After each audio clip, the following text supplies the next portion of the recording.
ओम शांति। 8, 10, 20 की वाणी है। मीठे बच्चे, बाबा आए हैं तुम्हें बहुत रुचि से पढ़ाने, तुम भी रुचि से पढ़ो। नशा रहे हमको पढ़ाने वाला स्वयं भगवान है। प्रश्न, तुम ब्रह्मा कुमार कुमारियों का उद्देश्य व शुद्ध भावना कौन सी है? उत्तर, तुम्हारा उद्देश्य है कल 5000 वर्ष पहले की तरह फिर से श्रीमत पर विश्व में सुख और शांति का राज्य स्थापन करना। तुम्हारी शुद्ध भावना है कि श्रीमत पर हम सारे विश्व की सद्गति करेंगे। तुम नशे से कहते हो हम सबको सद्गति देने वाले हैं। तुम्हें बाप से पीस प्राइज मिलती है। नरकवासी से स्वर्गवासी बनना ही प्राइज लेना है। ओम शांति। स्टूडेंट जब पढ़ते हैं तो खुशी से पढ़ते हैं। टीचर भी बहुत खुशी से रुचि से पढ़ाते हैं। रूहानी बच्चे यह जानते हैं कि बेहद का बाप जो टीचर भी है हमको बहुत रुचि से पढ़ाते हैं। उस पढ़ाई में तो बाप अलग होता है, टीचर अलग होता है जो पढ़ाते हैं। कोई कोई का बाप ही टीचर होता है जो पढ़ाते हैं, तो बहुत रुचि से पढ़ाते हैं, क्योंकि फिर भी ब्लड कनेक्शन होता है ना। अपना समझकर बहुत रुचि से पढ़ाते हैं। यह बाप तुम्हें कितना रुचि से पढ़ाते होंगे, तो बच्चों को भी कितना रुचि से पढ़ना चाहिए। डायरेक्ट बाप पढ़ाते हैं और यह एक ही बार आकर पढ़ाते हैं। बच्चों को रुचि बहुत चाहिए। बाबा भगवान हमको पढ़ाते हैं और हर बात अच्छी रीति समझाते रहते हैं। कोई कोई बच्चों को पढ़ते पढ़ते विचार आते हैं, यह क्या है? ड्रामा में यह आवागमन का चक्र है, परंतु यह नाटक रचा ही क्यों? इससे क्या फायदा? बस सिर्फ ऐसे चक्र ही लगाते रहेंगे। इससे तो छूट जाए तो अच्छा है। जब देखते हैं यह तो 84 का चक्र लगाते ही रहना है, तो ऐसे ऐसे ख्यालात आते हैं, भगवान ने ऐसा खेल क्यों रचा है जो आवागमन के चक्र से छूट ही नहीं सकते। इससे तो मोक्ष मिल जाए। ऐसे ऐसे ख्यालात कई बच्चों को आते हैं। इस आवागमन से दुख सुख से छूट जाए। बाप कहते हैं यह कभी हो नहीं सकता। मोक्ष पाने के लिए कोशिश करना ही वेस्ट हो जाता है। बाप ने समझाया है एक भी आत्मा पाठ से छूट नहीं सकती। आत्मा में अविनाशी पाठ भरा है, वह है ही अनादि अविनाशी। बिल्कुल एक्यूरेट एक्टर्स हैं, एक भी कम जास्ती नहीं हो सकते। तुम बच्चों को सारी नॉलेज है। इस ड्रामा के पार्ट से कोई छूट नहीं सकता, न कोई मोक्ष पा सकता है। सब धर्म वालों को नंबरवार आना ही है। बाप समझाते हैं यह बना बनाया अविनाशी ड्रामा है। तुम भी कहते हो बाबा अब जान गए कैसे हम 84 का चक्र लगाते हैं। यह भी समझते हो? पहले पहले जो आते होंगे वह 84 जन्म लेते होंगे। पीछे आने वाले के जरूर कम जन्म होंगे। यहाँ तो पुरुषार्थ करने का है। पुरानी दुनिया से नई दुनिया जरूर बननी है। बाबा हर एक बात बार बार समझाते रहते हैं, क्योंकि नए नए बच्चे आते रहते हैं। उनको आगे की पढ़ाई कौन पढ़ाए? तो बाप नए नए को देख फिर पुरानी पॉइंट्स ही रिपीट करते हैं। तुम्हारी बुद्धि में सारी नॉलेज है। जानते हो शुरू से लेकर कैसे हम पाठ बजाते आए हैं। तुम यथार्थ रीति जानते हो कैसे नंबर बार आते हैं, कितने जन्म लेते हैं। इस समय ही बाप आकर ज्ञान की बातें सुनाते हैं। सतयुग में तो है ही प्रारब्ध, यह इस समय तुमको ही समझाया जाता है। गीता में भी शुरू में फिर पिछाड़ी में यह बात आती है, मन मना भाव पढ़ाया जाता है। स्टेटस पाने के लिए, तुम राजा बनने के लिए अब पुरुषार्थ करते हो। और धर्म वालों का तो समझाया है कि वह नंबरवार आते हैं। धर्म स्थापक के पिछाड़ी सबको आना पड़ता है। राजाई की बात नहीं। एक ही गीता शास्त्र है जिसकी बहुत महिमा है। भारत में ही बाप आकर सुनाते हैं और सबकी सद्गति करते हैं। वह धर्म स्थापक जो आते हैं वो जब मरते हैं तो बड़े बड़े तीर्थ बना देते हैं।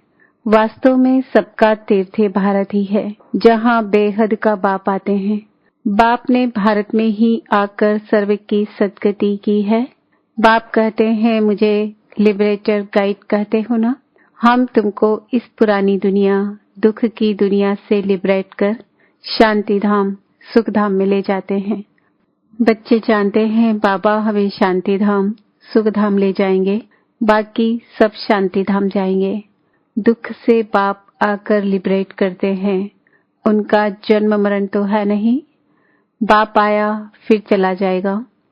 उनके लिए ऐसे थोड़े ही कहेंगे कि मर गया, जैसे शिवानंद के लिए कहेंगे शरीर छोड़ दिया, फिर क्रियाक्रम करते हैं। यह बाप चला जाएगा तो इनका क्रियाक्रम, सेरेमनी आदि कुछ भी नहीं करना होता। उनके तो आने का भी नहीं पता पड़ता। क्रियाक्रम आदि की तो बात ही नहीं है। और सब मनुष्यों का क्रियाक्रम करते हैं, बाप का क्रियाक्रम होता नहीं। उनको शरीर ही नहीं, सत्युग में यह ज्ञान भक्ति की बातें होती नहीं। यह भी ही चलती है और सब भक्ति ही सिखलाते हैं। आधा कल्प है भक्ति, फिर आधा कल्प के बाद पाप आकर ज्ञान का वर्षा देते हैं। ज्ञान कोई वहां साथ नहीं चलता, वहां बाप को याद करने की दरकार ही नहीं रहती। मुक्ति में है, वहां याद करना होता है क्या? दुख की फरियाद वहां होती ही नहीं। भक्ति भी पहले अव्यभिचारी फिर व्यभिचारी, इस समय तो अति व्यभिचारी भक्ति है। इसको रोरो नरक कहा जाता है। एकदम तीखे में तीखा नरक है, फिर बाप आकर तीखा स्वर्ग बनाते हैं। इस समय है 100% दुख, फिर 100% सुख शांति होगी। आत्मा जाकर अपने घर विश्राम पाएगी। समझाने में बड़ा सहज है। बाप कहते हैं, मैं आता ही तब हूँ जब नई दुनिया की स्थापना कर पुरानी दुनिया का विनाश करना होता है। इतना कार्य सिर्फ एक तो नहीं करेंगे, खिदमतकार बहुत चाहिए। इस समय तुम बाप के खिदमतकार बच्चे बने हो, भारत की खास सच्ची सेवा करते हो। सच्चा बाप सच्ची सेवा सिखलाते हैं, अपना भी, भारत का भी और विश्व का भी कल्याण करते हो। तो कितना रुचि से करना चाहिए। बाबा कितनी रुचि से सर्व की सद्गति करते हैं।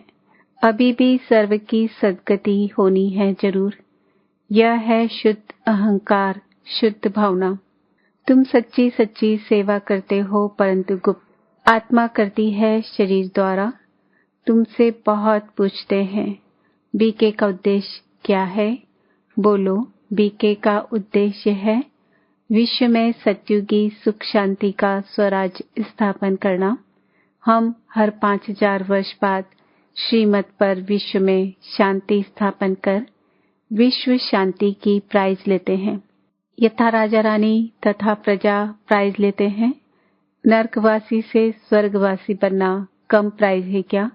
वह पीस प्राइज लेकर खुश होते रहते हैं, मिलता कुछ भी नहीं। सच्ची सच्ची प्राइज तो हम अभी बाप से ले रहे हैं, विश्व के बादशाही की। कहते हैं ना, भारत हमारा ऊंच देश है, कितनी महिमा करते हैं। सब समझते हैं हम भारत के मालिक हैं, परंतु मालिक है कहाँ? अभी तुम बच्चे बाबा की श्रीमत से राज्य स्थापन करते हो। हथियार पवार तो कुछ नहीं है, दैवी गुण धारण करने हैं। दैवी गुण धारण करते हैं, इसलिए तुम्हारा ही कायन पूजन है। अम्बा की देखो कितनी पूजा होती है, परंतु अम्बा कौन है? ब्राह्मण है व देवता? यह भी पता नहीं। अम्बा, काली, दुर्गा, सरस्वती आदि ऐसे बहुत नाम हैं। यहाँ भी नीचे अम्बा का छोटा सा मंदिर है। अम्बा को बहुत पूजाएं दे देते हैं, ऐसे तो है नहीं। इसको कहा जाता है ब्लाइंड फेथ। क्राइस्ट, बुद्ध आदि आए, उन्होंने अपना अपना धर्म स्थापन किया, तिथि तारीख सब बताते हैं। वहाँ ब्लाइंड फेथ की तो बात ही नहीं। यहाँ भारतवासियों को कुछ पता नहीं है हमारा धर्म कब और किसने स्थापन किया, इसलिए कहा जाता है ब्लाइंड फेथ। अभी तुम पुजारी हो, फिर पूज्य बनते हो। तुम्हारी आत्मा भी पूज्य तो शरीर भी पूज्य बनता है। तुम्हारी आत्मा की भी पूजा होती है, फिर देवता बनते हो तो भी पूजा होती है। बाप तो है ही निराकार, वह सदैव पूज्य है, वह कभी पुजारी नहीं बनते हैं। तुम बच्चों के लिए कहा जाता है, आपे ही पूज्य, आपे ही पुजारी। बाप तो एवर पूज्य है। यहाँ आकर बाप सच्ची सेवा करते हैं, सबको सदगति देते हैं। बाप कहते हैं, अब माम एकम याद करो। दूसरे कोई देहधारी को याद नहीं करना है। यहाँ तो बड़े बड़े लखपति करोड़पति जाकर अल्लाह अल्लाह कहते हैं। कितनी अंधश्रद्धा है। बाप ने तुमको हम सो का अर्थ भी समझाया है। वह तो कह देते शिवो हम, आत्मा सो परमात्मा। अब बाप ने करेक्ट कर बताया है। अब जज करो, भक्ति मार्ग में राइट सुना है या हम राइट बताते हैं। हम सो का अर्थ बहुत लंबा चौड़ा है। हम सो ब्राह्मण, देवता, क्षत्रिय। अब हम सो का अर्थ कौन सा राइट है? हम आत्मा चक्र में ऐसे आती हैं। विराट रूप का चित्र भी है। इसमें चोटी ब्राह्मण और बाप को दिखाया नहीं है। देवताएं कहाँ से आए, पैदा कहाँ से हुए? कलयुग में तो है शूद्र वर्ण। सतयुग में फट से देवता वर्ण कैसे हुआ, कुछ भी समझते नहीं। भक्ति मार्ग में मनुष्य कितना फंसे रहते हैं। कोई ने ग्रंथ पढ़ लिया, ख्याल आया, मंदिर बना लिया, बस ग्रंथ बैठ सुनाएंगे। बहुत मनुष्य आ जाते, बहुत फॉलोअर्स बन जाते हैं। फायदा तो कुछ भी नहीं होता। बहुत दुकान निकल गए हैं। अब ये सब दुकान खत्म हो जाएंगे। यह दुकानदारी सारी भक्ति मार्ग में है। इनसे बहुत धन कमाते हैं। सन्यासी कहते हैं हम ब्रह्म योगी, तत्व योगी है। जैसे भारतवासी वास्तव में हैं देवी देवता धर्म के, परंतु हिंदू धर्म कह देते हैं। वैसे ब्रह्म तो तत्व है, जहाँ आत्माएं रहती है। उन्होंने फिर ब्रह्म ज्ञानी, तत्व ज्ञानी नाम रख दिया है। नहीं तो ब्रह्म तत्व है रहने का स्थान। तो बाप समझाते हैं कितनी भारी भूल कर दी है। यह सब है भ्रम। मैं आकर सब भ्रम दूर कर देता हूँ। भक्ति मार्ग में कहते भी हैं, है प्रभु तेरी गति मत न्यारी है। गति तो कोई कर ना सके, मतें तो अनेकानेक की मिलती है। यहाँ की मत कितनी कमाल कर देती है, सारे विश्व को चेंज कर देती है। अभी तुम बच्चों की बुद्धि में है, इतने सब धर्म कैसे आते हैं, फिर आत्माएं कैसे अपने अपने सेक्शन में जाकर रहती है। यह सब ड्रामा में नून है। यह भी बच्चे जानते हैं, दिव्य दृष्टि दाता एक बाप ही है। बाबा को कहा यह दिव्य दृष्टि की चाबी हमको दे दो तो हम कोई साक्षात्कार करा दें। बोला नहीं, यह चाबी किसको मिल नहीं सकती। उनके एवज में तुमको फिर विश्व की बादशाही देता हूँ, मैं नहीं लेता हूँ। मेरा ही पार्ट है साक्षात्कार कराने का। साक्षात्कार होने से कितना खुश हो जाते हैं, मिलता कुछ भी नहीं। ऐसे नहीं कि साक्षात्कार से कोई निरोगी बन जाते हैं या धन मिल जाता है। नहीं, मीरा को साक्षात्कार हुआ, परंतु मुक्ति को थोड़े ही पाया। मनुष्य समझते हैं वह रहती ही वैकुंठ में थी, परंतु वैकुंठ कृष्णपुरी है कहाँ। यह सब है साक्षात्कार। बाप बैठ सब बातें समझाते हैं। इनको भी पहले पहले विष्णु का साक्षात्कार हुआ तो बहुत खुश हो गया। वह भी जब देखा कि मैं महाराजा बनता हूँ, विनाश भी देखा, फिर राजाई का भी देखा, तब निश्चय बैठा, ओहो मैं तो विश्व का मालिक बनता हूँ। बाबा की प्रवेशता हो गई। बस बाबा यह सब आप ले लो, हमको तो विश्व की बादशाही चाहिए। तुम भी यह सौदा करने आए हो ना। जो ज्ञान उठाते हैं उनकी फिर भक्ति छूट जाती है। अच्छा, मीठे मीठे सिकिल दे बच्चों प्रति माता पिता बाप दादा का याद प्यार और गुड मॉर्निंग। रूहानी बाप की रूहानी बच्चों को नमस्ते। हम रूहानी बच्चों की रूहानी बाप दादा को याद प्यार, गुड मॉर्निंग, नमस्ते, ओम शांति। धारणा के लिए मुख्य सार।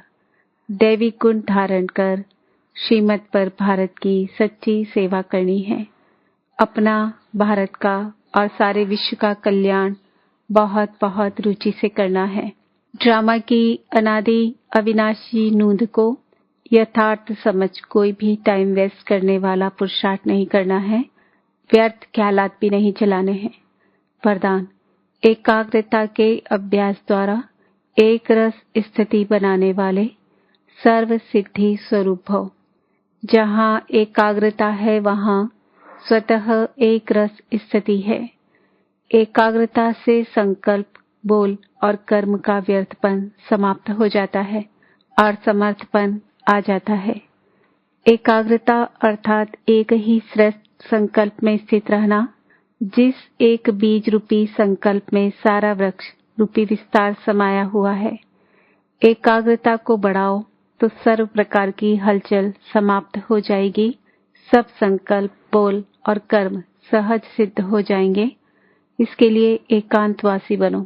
स्लोगन, एक बार की हुई गलती को बार बार सोचना अर्थात दाग पर दाग लगाना।